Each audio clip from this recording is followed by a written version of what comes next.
Hello guys, welcome back to my channel. Guys, this is Manjeet and आज के video में हम बात करने जा रहे हैं प्रसूति तंत्र एवं स्त्री रोग में नेक्स्ट टॉपिक के साथ, जिसमें हम लोग बात करेंगे प्रसूति तंत्र एवं स्त्री रोग में पेपर 1 के थर्ड टॉपिक दैट इज गर्भ विज्ञान के बारे में इस वीडियो में हम लोग बात करने वाले हैं। तो जब हम लोग अकॉर्डिंग टू एनसीईआरटी सिलेबस देखते हैं तो जो गर्भ विज्ञान है वो complete must to know topic है। तो मतलब इस पे से 10 मार्क्स के क्वेश्चन आ सकते हैं, तो ये आपको मस्ट टू डू करके ही जाना है। आज के वीडियो में हम लोग पहले जैसे डिवाइड किया गया है इसको अलग अलग टॉपिक्स के हिसाब से, तो आज के वीडियो में हम बेसिकली बात करेंगे गर्भ विज्ञान में जो पहला हमारा टॉपिक है उसके बारे में, जिसमें हम लोग गर्भ क्या होता है उसकी बात करेंगे, गर्भाधान की विधि क्या है उसकी बात करेंगे, गर्भावक्रांति क्या होता है उसके बारे में बात करेंगे, और गर्भकर जो षड भाव बताए गए हैं इनके बारे में आज के वीडियो में हम लोग बात करने वाले हैं। तो चलिए स्टार्ट करते हैं। सबसे पहले हम लोग देखते हैं गर्भ की परिभाषा के बारे में। तो गर्भ की परिभाषा जब हम लोग देखते हैं तो इसमें बोला गया है शुक्र शोणित जीव संयोगे तु खलु कुक्षी गते गर्भ संज्ञा भवति। मतलब क्या बोला गया है कि जब गर्भ में या फिर गर्भाशय में शुक्र और शोणित और जीव तीनों का संयोग होता है तब उसे हम लोग गर्भ कहते हैं। ठीक है, मतलब कि जो स्त्री का गर्भाशय है उसमें जब शुक्र शोणित, शुक्र क्या हो गया, मेल गैमिट हो गया या फिर स्पर्म बोल सकते हैं, जो शोणित है वो साइट हो गया, और जीव मतलब कि प्राण जब उसके अंदर आ जाते हैं तो उस कंडीशन को हम लोग गर्भ कहते हैं। दूसरा, हमें सुश्रुत के अनुसार एक और वर्णन मिलता है यहाँ पे कि शुक्र शोणित गर्भाशयस्तम आत्म प्रकृति विकार समूर्छितम गर्भ इति उच्यते। तो इनके अनुसार क्या बोला गया है कि जो गर्भाशय है या फिर जो कुक्षी है उसमें स्थित शुक्र शोणित जब आत्मा प्रकृति और विकार इनसे क्या होता है, मिश्रीभूत होता है या फिर इनसे समूर्छित होता है, इनसे मिलन करता है उससे, तो उससे जो बनने वाला कंटेंट होता है उसी को हम लोग गर्भ कहते हैं। तो यहाँ पे ध्यान देने वाली बात क्या है कि जब हम लोग चरक की बात करते हैं तो चरक ने सिर्फ 3 ही चीज बोला गया है, शुक्र शोणित और आत्मा या फिर जीव के बारे में।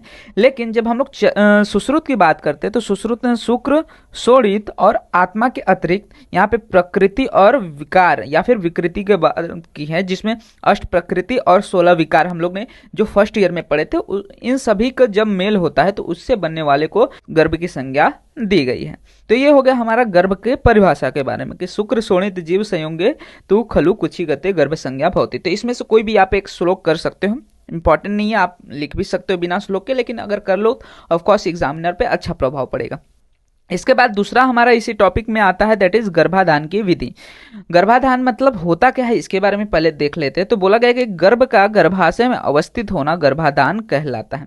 बेसिकली क्या होता है, गर्भाधान को हम लोग बोलते हैं प्रेगनेंसी होना। बेसिकली क्या होगा कि जब गर्भ जो है उसका गर्भाशय में आधान होगा, आधान मतलब कि इम्प्लांटेशन होगा, तो उस कंडीशन को हम लोग गर्भाधान कहते हैं। तो गर्भ का जो गर्भाशय में आने के बाद वहां पे अवस्थित होना, वहां पे इम्प्लांट होने की कंडीशन को हम लोग गर्भाधान कहते हैं, और इसको गर्भ की प्रथम अवस्था बोलेंगे। इसके बाद क्या होता है, गर्भ में मासानुमासिक वृद्धि आदि देखने को मिलता है। तो जब हम लोग गर्भाधान की बात करते हैं तो गर्भाधान में सबसे इंपॉर्टेंट चीज पूछा जाता है कि विवाह योग्य जो आयु हो वो कितनी बताई गई है, और हर एक आचार्य के अनुसार इसका अलग अलग वहां पे वर्णन प्राप्त होता है। जैसे कि अगर हम बात करते हैं आचार्य सुश्रुत के बारे में, तो आचार्य सुश्रुत कहते हैं कि जो पुरुष है उसको 25 वर्ष की आयु में तथा जो स्त्री है वो 12 से लेकर 16 वर्ष की आयु में क्या कर सकती है, विवाह योग्य है, और इसके उपरांत वो गर्भ धारण कर सकती है, मतलब कि गर्भाधान कर सकती है। वहीं पे जब वृद्ध भागवत की बात करते हैं तो वृद्ध भागवत ने बोला है कि जो पुरुष है उसकी आयु मिनिमम होनी चाहिए 21 वर्ष, और स्त्री की आयु जो होनी है 12 से 16 वर्ष होनी चाहिए। वहीं पे चरक ने बोला है 16 से 70 आयु में स्त्री और पुरुष दोनों का समागम कर सकते हैं, वहां पे गर्भाधान कर सकते हैं। वहीं पे काश्यप भी बोलते हैं कि 16 शुक्र संप्रवर्तन आयु है, मतलब कि 16 के बाद वहां पे स्त्री और जो पुरुष हैं उनका विवाह योग्य हो जाते, मैथुन योग्य हो जाते एवं गर्भाधान धारण करने योग्य हो जाते। तो ये डिफरेंट चीजें देखने को मिलते हैं। तो सबसे पहले अगर गर्भाधान आपसे पूछा जाता है तो गर्भाधान में आपको लिखना है कि गर्भाधान होता क्या है। तो जो गर्भ है जब वो गर्भाशय में आकर अवस्थित हो जाता है, इम्प्लांट हो जाता है, उस कंडीशन को हम लोग गर्भाधान कहते हैं। और इसमें दूसरी मेन चीज लिखेंगे आपकी विवाह योग्य मिनिमम आयु क्या बताई गई है अलग अलग आचार्यों द्वारा, जिसमें आपको सुश्रुत और चरक के तो मेन लिखने ही है, आप काश्यप के भी लिख सकते हैं। नेक्स्ट चीज आता है कि मान के चलो कि आयु तो ठीक है, लेकिन क्या क्या गुण होने चाहिए कन्या में, तब हम लोग उन्हें क्या बोल सकते हैं, विवाह योग्य मान सकते हैं। तो बोला गया विवाह योग्य कन्या के क्या क्या गुण हैं, ये भी इसी टॉपिक के अंदर आ जाता है। तो बोला गया सबसे मेन चीज यहाँ पे आता है दैट इज अतुल्य गोत्र। अतुल्य गोत्र मतलब क्या कि सेम फैमिली से बिलोंग न करते हो या फिर सेम गोत्र से बिलोंग न करते हो, क्योंकि ऐसे में क्या होता है कि वहाँ पे जो जेनेटिक डिजीजेस होते हैं उनके अकरेंस के चांसेस ज़्यादा होते हैं। इसलिए यहाँ पे हमारे शास्त्र में भी अतुल्य गोत्र में विवाह का योग बताया जाता है। दूसरा बोला गया अभिजन कुल। अभिजन कुल मतलब क्या कि ऐसी कन्या के साथ विवाह करना चाहिए जिसके जो माता पिता है वो हमारे माता पुरुष के माता पिता के समान कुल वाले हो या फिर समान रूप से धनवान हो, ऐसे में उससे विवाह किया जा सकता है। दूसरा, संचारी रोग वाले कुल में न उत्पन्न हो। ठीक है, संचारी रोग कुल में मतलब कि ऐसी कोई भी कन्या के साथ विवाह न करे जिसके कुल में, जिसके जो फैमिली है उसमें क्या हो रहा है, कोई भी हेरिडिटरी डिजीज हो रही है। उसके बाद जो स्त्री होगी या कन्या होगी वो रूपवान, शीलवान तथा शुभ लक्षण युक्त देखने को मिले। तो ऐसे कंडीशन में जिसकी जो कन्या है उसके दंत, ओष्ठ, कान, नख, केश और स्तन परिपूर्ण हो, कोमल अंगी हो तथा स्वस्थ प्रकृति वाली हो। ठीक है, यहाँ पे क्या बोला गया है, कोमल अंगी होनी चाहिए। उसके अतिरिक्त बोला गया है कि कपिल, पिंगल, हीनांग, अधिकांगों वाले न हो। मतलब क्या क्या बोला गया है कि सबसे पहले कपिल, कपिल मतलब कि ब्राउनिश थोड़ा काला कलर की ना हो, पिंगल जैसे न हो, या फिर हीन अंग, कोई भी ऐसा नहीं हो कि उसके बॉडी का कोई पार्ट न हो शरीर में, या फिर अधिक अंग वाले मतलब कि कोई बॉडी पार्ट एक्स्ट्रा ना हो। तो ऐसी स्त्रियों के साथ विवाह नहीं करना चाहिए। नेक्स्ट चीज बोला गया है कि जो देवता है, भुजंग मतलब सर्प आदि हो गया, सरित मतलब कि जो नदी आदि हो गई, पर्वत आदि हो गए, वृक्ष, पक्षी, नक्षत्र, इन सब के अनुसार जो बोला गया है कि अन्यत्या मतलब कि नीच जात की जो स्त्री है, या फिर जो दासवाची है, दासवाची मतलब कि जो दासियां होती हैं उनके साथ, और भीषण नामों को न धारण करने वाली हो, तथा जो पाप रहित और अनिंद्य हो। अनिंद्य मतलब किसी भी प्रकार का उस पर निंदागत बातें न चल रही हो, तो ऐसी स्त्री के साथ विवाह करना चाहिए। तो विवाह योग कन्या के गुण में ये सारे डिफरेंट डिफरेंट चीजें आप लिख सकते हो। तो अगर गर्भाधान लिखना है तो सबसे पहले क्या लिखोगे कि गर्भाधान क्या होता है, फिर उसके बाद गर्भधान के लिए या फिर विवाह के लिए योग्य आयु क्या है, कैसे स्त्री के साथ विवाह करना चाहिए। उसके बाद नेक्स्ट चीज आता है कि यहाँ पे जो महर्षि भेल है उन्होंने बोला गया कि असमान गोत्र वाली ऋतु स्नाता स्त्री के सेवन से मेधावी एवं स्वस्थ पुत्र की उत्पत्ति होती है। जो भेल है वो क्या कहते हैं कि अगर असमान गोत्र वाली स्त्री के साथ जिसका जो ऋतु स्नाता हो मतलब कि जिसके ऋतुकाल अच्छे से हो, ऐसी स्त्री के साथ अगर मैथुन कर रहे हैं, ऐसी स्त्री के साथ विवाह योग कर रहे हैं, तो ऐसे में जो पुत्र उत्पन्न होता है वो स्वस्थ होता है और मेधावी होता है।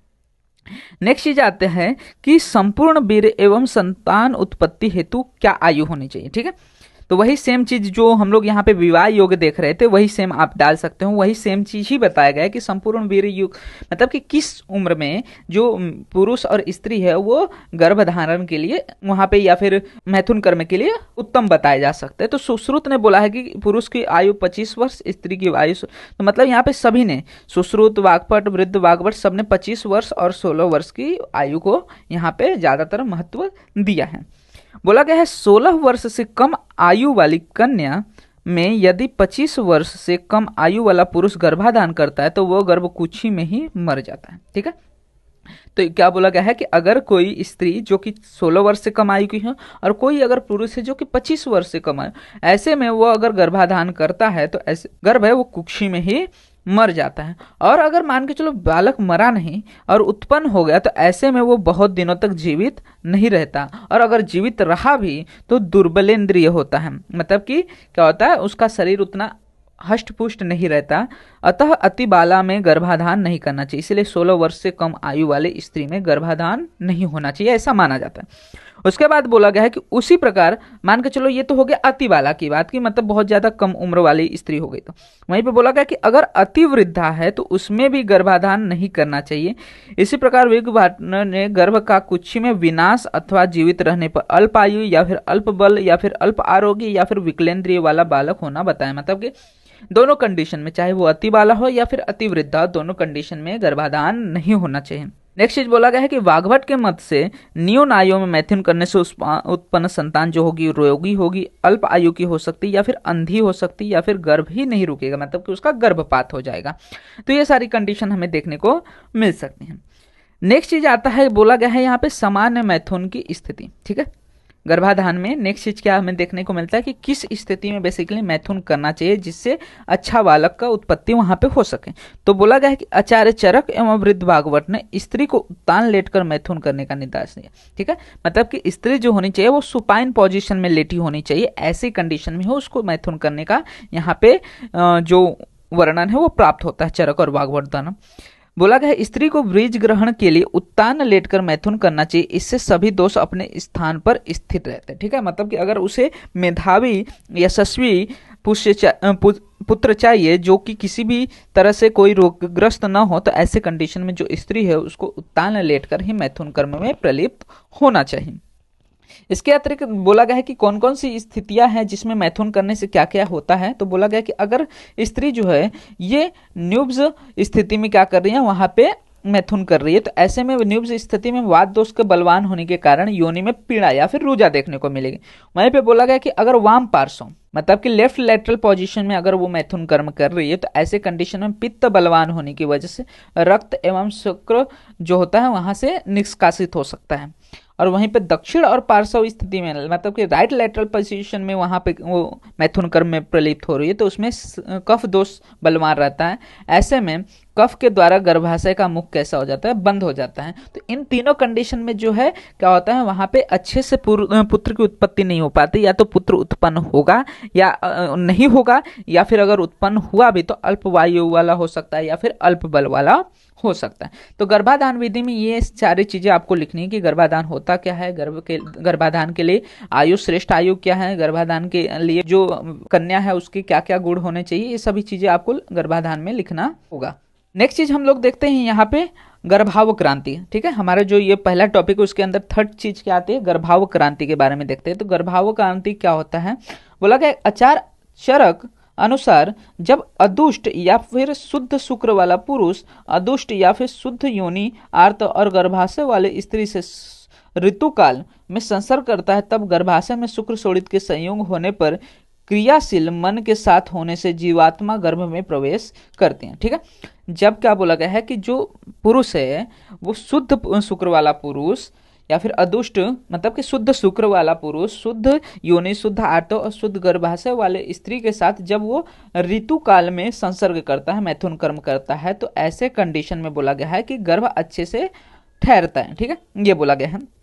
वहीं पे नेक्स्ट चीज बोला गया है कि वह गर्भ माता के प्रकृति के अनुकूल सात्विक रस्मों के प्रयोग से और गर्भिणी चर्या में बताए हुए नियमों के पालन से रोग रहित होकर गर्भाशय में वृद्धि करता है। इसके बाद समय से मतलब कि 9वें या 10वें मास में संपूर्ण इंद्रियों से युक्त होकर पूर्ण शरीर युक्त होकर बल वर्ण मन और शरीर सहनन से युक्त होकर मातृज पितृज आत्मज सात्मज रसज सत्व आदि जो 6 षड्भाव बताए गए, इन सभी भावों से समूह से सहयोग से सुखपूर्वक जन्म लेता है। अतः यह गर्भ मातृज पितृज आत्मज रसज सभी और मन के नित्य संबंध से उत्पन्न होता है। तो बेसिकली गर्भ क्रांति में क्या बोला गया है कि जो गर्भ है उसमें किस तरह से कोई भी विकार नहीं होंगे, तो उसके लिए क्या क्या बोला गया कि अदुष्ट शुक्र वाला मतलब कि जिसका शुक्र शुद्ध हो ऐसा पुरुष या फिर जिसका योनि आर्त गर्भाशय शुद्ध हो ऐसी स्त्री के साथ जब वो ऋतु काल में संसर्ग करता है तो उससे उत्पन्न होने वाला जो पुत्र होता है वो 9वें या 10वें महीने पे सभी षड्भाव और प्रकृति आदि मन आदि के अनुरूप ही क्या होता है वहां पे उत्पन्न होता है। नेक्स्ट चीज बोला गया है कि जब अव्यपन्न मतलब शुद्ध शुक्र वाला पुरुष ऋतुमती स्त्री के साथ संयोग करता है, तब उसकी हर्ष से प्रेरित हुआ शरीर धातुओं का सार रूप शुक्र बीज के रूप में निकलकर योनि मार्ग द्वारा गर्भाशय में प्रविष्ट कर आर्तव के साथ मिलकर गर्भ की उत्पत्ति करता है। ठीक है, किस तरह से यहाँ पे गर्भ की उत्पत्ति हो रही है उसके बारे में बताया गया है कि जब जो पुरुष है जो कि शुद्ध शुक्र वाला पुरुष है ऋतुमती स्त्री के साथ संसर्ग कर रहा है, तो जब उसका हर्ष होता है ऑर्गेजम जिससे कहा जाता है, जब हर्ष होता है तो ऐसे कंडीशन में उसका सार रूप शुक्र क्या होता है योनि मार्ग से होते हुए गर्भाशय में जाके वहां पे गर्भ की निर्मित करता है आफ्टर द फर्टिलाइजेशन। नेक्स्ट चीज बोला गया है कि आचार्य वृद्ध भागवत के अनुसार पुराण रज के समाप्त हो जाने पर एवं रूतर रज के स्थित हो जाने पर गर्भाशय और योनि मार्ग हो जाने पर बीज रूप में अविकृत शुक्र अविकृत वायु से प्रेरित होकर शुद्ध पांच महाभूतों से अनुगत होकर आर्तव से मिश्रित होता है। तत्क्षण रागादि पंच क्लेशों के वशीभूत तथा स्वकर्म मतलब कि पूर्व जन्म के जो कर्म है उन सभी से प्रेरित होकर मन के वेग के लक्षण जीव से मिश्रित होकर गर्भाशय जो होता है वो बनता है। डिफरेंट चीजें बताई गई हैं यहाँ पे कि क्या क्या है, जैसे क्या क्या चीजें इन्वॉल्व होती हैं हमारे गर्भाशय में गर्भ की उत्पत्ति के लिए। जैसे कि मन के वेग के बारे में बताया गया, हम पूर्व जन्म में जो कर्म किए हैं उन सभी, जो 5 क्लेश बताए गए हैं उन सभी की वजह से, तो ये सभी चीजें मिलके क्या होती है गर्भाशय को या फिर गर्भ की निर्मित में वहां पे सहायक होती हैं। नेक्स्ट चीज बोला गया है कि जहां गर्भ की अवक्रांति अर्थात अवतरण उत्पत्ति क्रम का वर्णन हो उसे गर्भावक्रांति कहा जाता है। अब देखो यहाँ पे मेन डेफिनेशन आपको दे दिया गया है कि जहां पे क्या होता है हम लोग गर्भ की अवक्रांति, अवक्रांति मतलब क्या, उसके उत्पत्ति के क्रम का वर्णन करते हैं, उसी को हम लोग क्या बोलते हैं गर्भावक्रांति। ये इंपॉर्टेंट है, आपको याद होना चाहिए कि गर्भावक्रांति क्या होता है। तो जिस विषय पे या फिर जहां पे हम लोग किसके बारे में बात कर रहे होते हैं, गर्भ की उत्पत्ति के क्रम के बारे में बात करते होते हैं, गर्भ की अवक्रांति के बारे में बात करते होते हैं, उसे हम लोग गर्भावक्रांति कहते हैं। आचार्य ने वर्णन किया है कि स्त्री पुरुष के संयोग से उत्पन्न तेज उष्मा वायु को बढ़ाता है, तत्पश्चात तेज और वायु मिलकर स्थान से च्युत शुक्र को योनि में ले जाते हैं और यह इससे वीर्य मिलकर अग्नि एवं सोम के साथ गर्भ को प्राप्त होता है। क्या बोला गया है कि जब क्या होता है स्त्री पुरुष का संयोग हुआ तो उसमें 2 चीज बढ़ती है, तेज और वायु दोनों बढ़ रहे हैं। तो ये तेज और वायु मिलके क्या कर रहे हैं, शुक्र को प्रवृत्त करा रहे हैं और वो योनि मार्ग से ले जाके गर्भाशय में ले जाके वहां पे गर्भ की निर्मित करा रहे हैं। आचार्य वाग्भट के अनुसार क्या बोला गया है कि शुक्र और आर्तव के शुद्ध होने पर अपने कर्मों के अनुसार क्लेश से प्रेरित हुआ जो मन है युक्ति के अधीन बनकर गर्भ रूप हो जाता है, जिस प्रकार अग्नि में अग्नि से युक्ति बन जाती है। ठीक है, ये सब उतना याद रखने की जरूरत नहीं है, गर्भावक्रांति क्या होता है वही आपको ज्यादातर याद रखना चाहिए। ठीक है, उसके बाद हम लोग आगे देखते हैं, दैट इज गर्भ सामग्री, गर्भ संभव सामग्री जिसे कहा जाता है कि किन किन चीजों की जरूरत होती है या फिर कौन से घटक आवश्यक है ताकि वहां पे गर्भ की उत्पत्ति हो सके। तो इसका ये श्लोक आप कर सकते हैं, फर्स्ट ईयर में भी किया होगा आप लोगों ने कि ध्रुवम चतुर्नाम सानिध्य गर्भस्यात् विधि पूर्वक ऋतु क्षेत्र अंबु बीजानाम सामग्री अंकुरो यथा। तो क्या क्या है, 4 चीजें बोला गया है, ऋतु क्षेत्र अंबु और बीज। ऋतु क्षेत्र अंबु, जिस तरह हमें क्या करना पड़ता है कि अगर फसल उगानी है तो ऋतु होनी चाहिए फसल के अनुरूप, जमीन मतलब कि क्षेत्र होना चाहिए, जल होना चाहिए और बीज होना चाहिए। उसी प्रकार अगर हमें गर्भ की भी निवृत्ति करानी है, गर्भ भी वहां पे क्या कराना है, गर्भ का धारण कराना है, तो इन चारों चीजों का आवश्यकता होनी चाहिए। तो उसी के अनुसार बोला गया कि ऋतु का मतलब होता है रजकाल। ठीक है, ऋतु का मतलब जो ऋतु काल बताए गए, रजकाल बताए गए, उनके बारे में बात किया गया है। क्षेत्र का मतलब ये गर्भाशय की बात कर रहा है, पूरे गर्भाशय की। वो मतलब क्या कि जो आहार के बाद उत्पन्न जो रस धातु है उसकी बात की जा रही, और बीज मतलब कि स्त्री आर्त और पुरुष जो शुक्र बीज हैं ये दोनों रहेंगे तब। तो ये चारों चीज होने के बाद ही क्या होता है वहां पे गर्भ की उत्पत्ति हो सकती है। तो रजकाल होना चाहिए या फिर ऋतुकाल होना चाहिए, फिर गर्भाशय होना चाहिए श्रेष्ठ। अगर क्योंकि इनमें से कोई भी चीज नहीं है या फिर किसी भी चीज में प्रॉब्लम है तो वहां पे गर्भ की उत्पत्ति नहीं हो सकती। मान के चलो गर्भाशय सही से नहीं है तो गर्भ टिकेगा नहीं, अगर रस धातु सही से नहीं मिल रहा है तो गर्भ का पोषण नहीं होगा, अगर पुरुष में शुक्र बीज सही से नहीं है या फिर आर्तव बीज सही से नहीं है तो वहां पे भी क्या होता है, गर्भ में रोग हो सकते हैं, गर्भ का मृत्यु हो सकता है, ये सारी चीजें हो सकती हैं। तो इसलिए ये चारों जो है गर्भ सामग्री बताए गए हैं जिनके अनुरूप ही क्या होता है वहां पे गर्भ की उत्पत्ति होती है।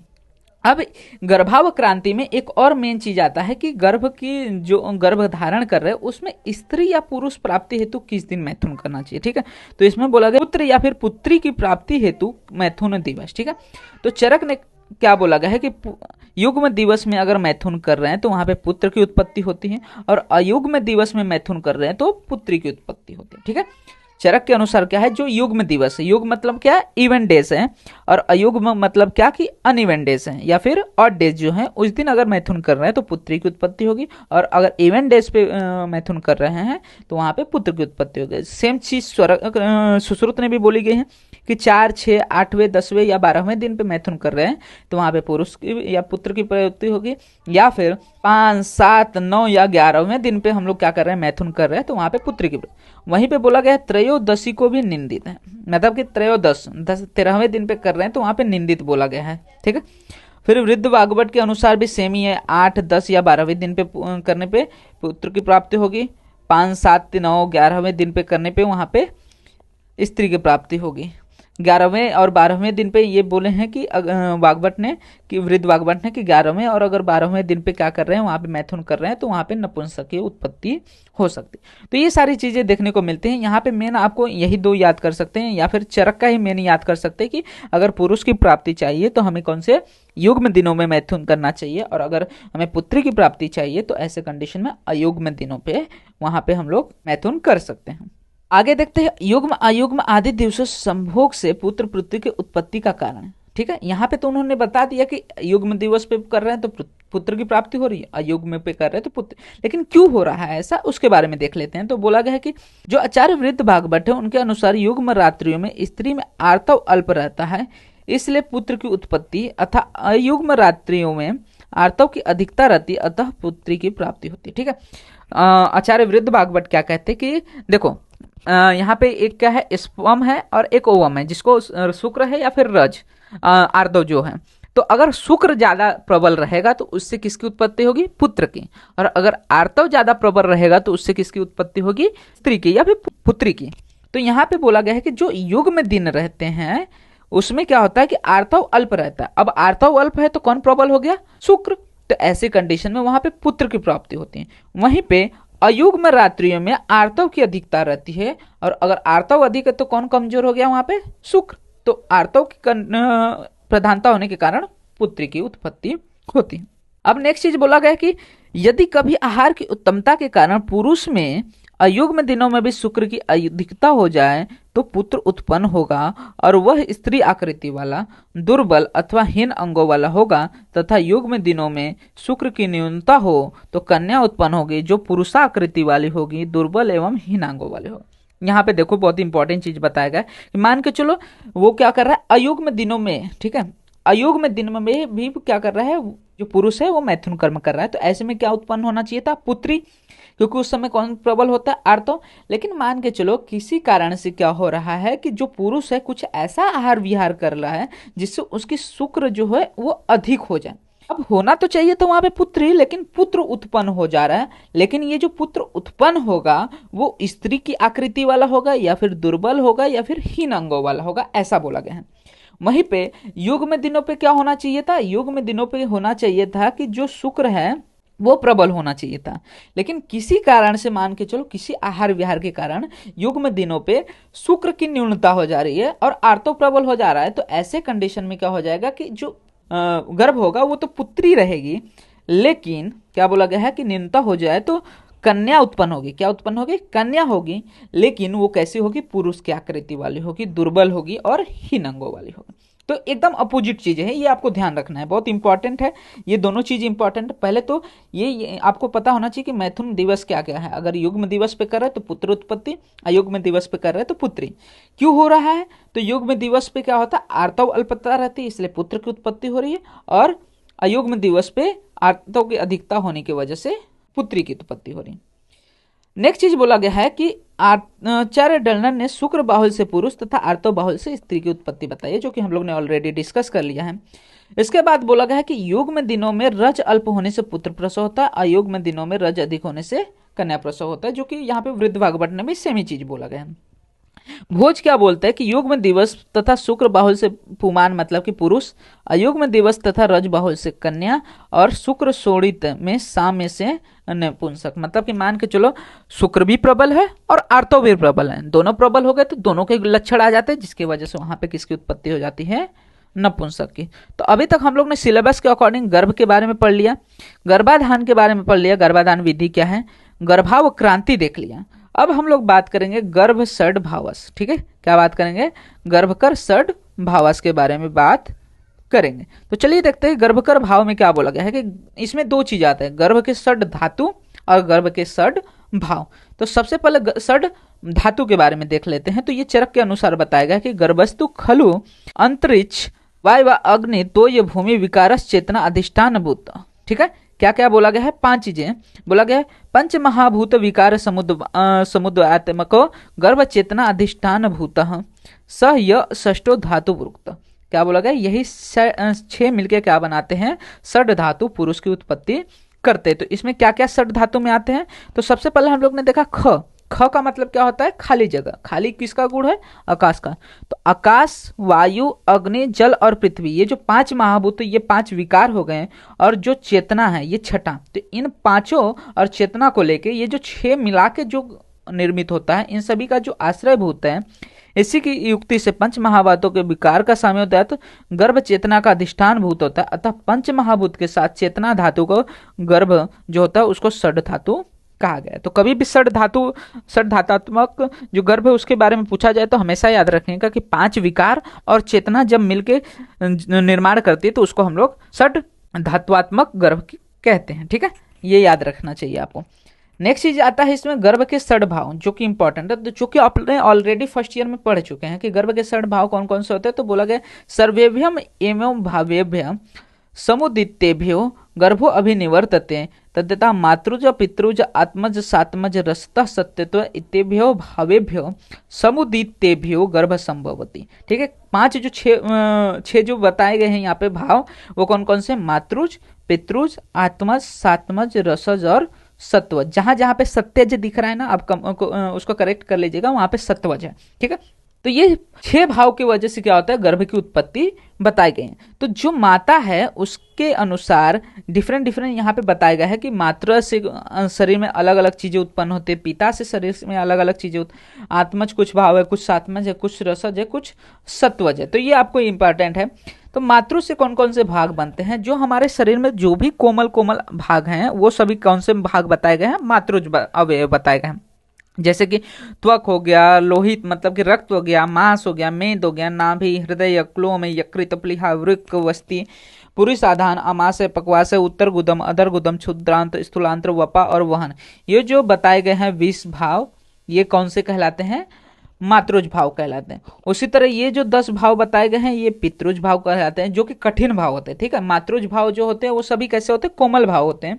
वहीं पे पितृज जो होते हैं कठिन भाव होते हैं, जैसे केस हो गया, समश्रु हो गया, लोम हो गया, नख हो गया, दंत, अस्थि, शिरा, स्नायु, धमनी और शुक्र। ये जो 10 भाव बताए गए इनको पितृज भाव बोल दिया गया है। वहीं पे आत्मज भाव बताए गए हैं, सात्मज भाव बताए गए हैं, रसज भाव बताए गए और सत्वज भाव बताए गए। तो ये डिफरेंट जो भावाज बताए गए हैं इनके वजह से ही गर्भ की उत्पत्ति होती है। इन्हीं को हम लोग बोलते हैं गर्भ के षड भाव। तो इसी के साथ जो हमारा पहला टॉपिक है गर्भ षडकर भाव के साथ हमारा जो पहला पॉइंट है वो खत्म होता है हमारा इसका गर्भ विज्ञान का। तो गर्भ विज्ञान जो है total must to know topic है, तो आपको इसको अच्छे से करनी है। अब आज के वीडियो में हम लोग ने क्या क्या देख लिया है एक बार रिवाइजन कर लेते हैं। सबसे पहले गर्भ का हम लोग ने देख लिया कि गर्भ का परिभाषा क्या होता है, फिर गर्भाधान विधि में आपको क्या क्या याद रखना है कि गर्भदान होता क्या है, फिर विवाह के लिए योग्य आयु क्या है, विवाह के लिए कन्या के गुण क्या होने चाहिए। उसके बाद हम लोग ने देख लिया कि मैथुन की स्थितियां क्या होना चाहिए। गर्भावक्रांति देख लिया कि गर्भ की क्रमतः जो उत्पत्ति होती है उसको हम लोग गर्भाव कहते हैं। उसके बाद गर्भ के लिए जो सामग्री है वो आपको इंपॉर्टेंट है, इस पर भी बहुत बार क्वेश्चन पूछा जाता है। और मैथुन दिवस क्या होना चाहिए ये भी क्वेश्चन पूछा जाता है। पुंसवन विधि जो है हम अगले वीडियो में बात करेंगे, जो कि हमारा नेक्स्ट टॉपिक होने वाला है। उसके अनुसार भी श्रेयसी पुत्र के लिए या पुत्री के लिए हम लोग विभिन्न विधियां करते हैं, वो भी आपको देखने को मिलेगा। उसके बाद गर्भकर षड भाव आपको अच्छे से याद होना चाहिए। मातृज पितृ जो कि आपको ऑलरेडी याद होना चाहिए क्योंकि हम लोग ने फर्स्ट ईयर में भी इसको पढ़ा था। तो होप आपको सारी चीजें यहाँ तक क्लियर हो गई होंगी। इसके रिलेटेड कोई भी डाउट रहता है आप कमेंट सेक्शन में मेंशन कर सकते हैं। मैं ट्राई करूंगा कि फर्दर वीडियोस में उसको और अच्छे से समझा सकूं। साथ ही साथ आपको अगर इसके रिलेटेड कोई भी नोट्स चाहिए रहता है तो आप अब मुझे कांटेक्ट कर सकते हैं मेरे इंस्टाग्राम पे या फिर मेरे टेलीग्राम हैंडल्स पे, जहाँ पे आपको ऑलरेडी जो चैनल है मेरा उस पर सारे नोट्स या फिर जो भी बुक्स रहते हैं एनसीईआरटी के जो नए नए बुक्स आते हैं वो सब ऑलरेडी अवेल होते हैं। तो वो आपको वहाँ पे मिल जाएंगे। और अगर कुछ अलग से भी चाहिए रहता है तो आप मुझे पर्सनली कांटेक्ट कर सकते हैं ओवर द इंस्टाग्राम या फिर टेलीग्राम। मैं आपको उसके अनुरूप ही जो भी चीज़ें चाहिए रहता है मैं प्रोवाइड करा सकता हूँ, ठीक है। तो होप आपको सारी चीज़ें क्लियर हो गई होंगी, और वीडियो अच्छा लगा तो वीडियो को लाइक एंड शेयर करना मत भूलिएगा। साथ ही साथ इसी तरह के और भी फर्दर वीडियोस इस चैनल पे अपलोड होते रहेंगे, तो चैनल को सब्सक्राइब जरूर कर लीजिएगा, जिससे आने वाले वीडियोस के नोटिफिकेशन आपको मिल सकें। एंड आप हमारे इंस्टाग्राम एंड टेलीग्राम हैंडल्स को भी फॉलो कर सकते हैं, जहां पे आपको वीडियो से रिलेटेड, नोट्स रिलेटेड, साथ ही साथ बीएमएस रिलेटेड जो भी अपडेट्स रहते हैं प्रोवाइड हो जाते हैं, जिसका लिंक आपको वीडियो के डिस्क्रिप्शन में अवेल हो जाएगा।